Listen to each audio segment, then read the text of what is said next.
Hi. Yesterday I had to offboard one of the team members, and it's not the best experience. But this take me to some thoughts. Why companies they lay off someone? Some years back when I work on 2017 remotely, I have gone through several layoffs for several reasons. But I think there is mainly three reasons. The problem, or something I don't like, the managers don't talk about that. They mention, they mislead you. They mention something else.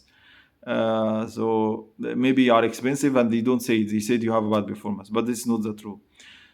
So mainly, I found those three reasons are the main reasons why you really get fired.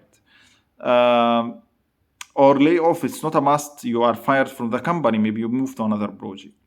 The first reason is because of the budget, obviously. The project, for example, have 1M, and now we are exceeding the 1M. So we have to go back to the 1M. For example, you are too expensive for the project. So they have to lay you off or remove you or move you to another project and bring cheaper guy. That's one reason.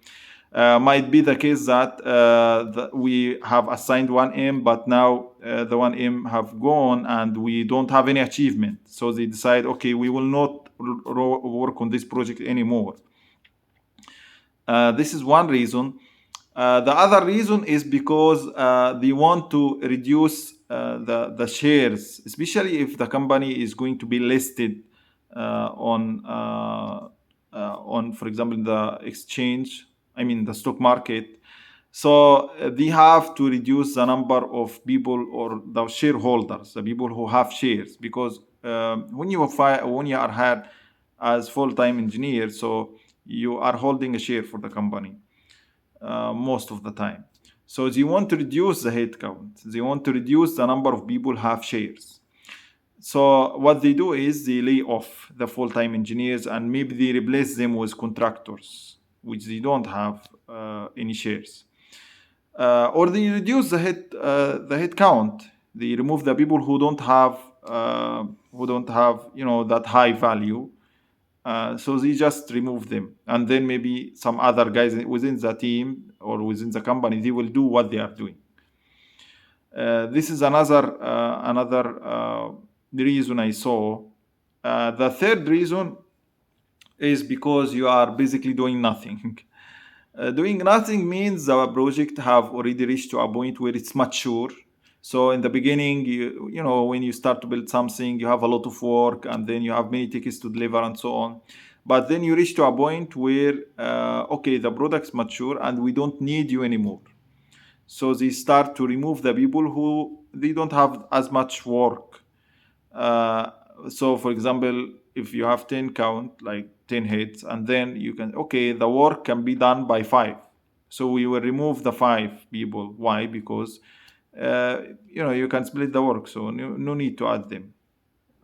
Yeah, those I think the main reasons I have seen. uh, can you be fired because of the performance? Personally, I did not saw something related to the performance. Maybe because of the communication, or you are doing problems. Yeah, this might happen, but because of you cannot deliver or not, the manager's job is to work on that. So if you are removed because of the performance, it's your manager problem. Why he did not help you out? So your manager is responsible for that. Why did he hire you if you are not qualified for the job? uh, because now some managers, okay, for example, we use some stack and then they hire someone. He's wrong, he's the wrong person. We hire someone who's not qualified to work on this project. So it's the manager problem. Or you have blockers and the manager don't work to help you out to remove those blockers. Whether he's supposed to talk to someone, he's supposed to, for example, to do some escalations. He have done nothing. So it's your manager problem. Or you need, for example, to be learning some stuff or some technology, and he did not give you the time.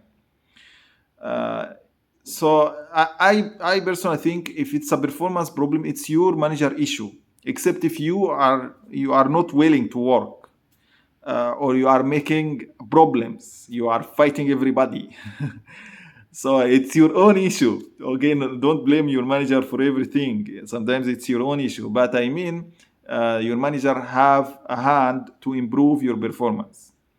Yeah. Uh, Also, it's not because some people they think that the managers are bad guys, have a bad spirit. That's not true. Managers most probably they don't have a mindset to just fire someone. They don't like it. uh, they prefer you to stay, but it's out of their hand. As I mentioned, the reasons I mentioned, they are significant. We cannot keep you and pay you when the project is ending, or we cannot pay you when we have IBO and we have to remove some headcounts. Okay, it's better we save the company than save you. It's better we save the company than save you. You can go and find another work. And when you get fired, actually, don't feel bad, as long as uh, if you check my last video, as long as you are ready to that, you should always seek for a better opportunity, and you should always upgrade yourself, and you should always put in your mind that if I remove from the job, what am I supposed to do to get the next one? If you have this mindset, you will not feel bad if someone come and tell you, you know what, we lay you off. Okay, I'm ready for that, and I will maybe spend a few weeks before I can just land to another job. By experience, this fear will go, like I will be staying home having nothing and so on. It will go. And also because of the technology booming we have right now, it's not a big problem to be removed.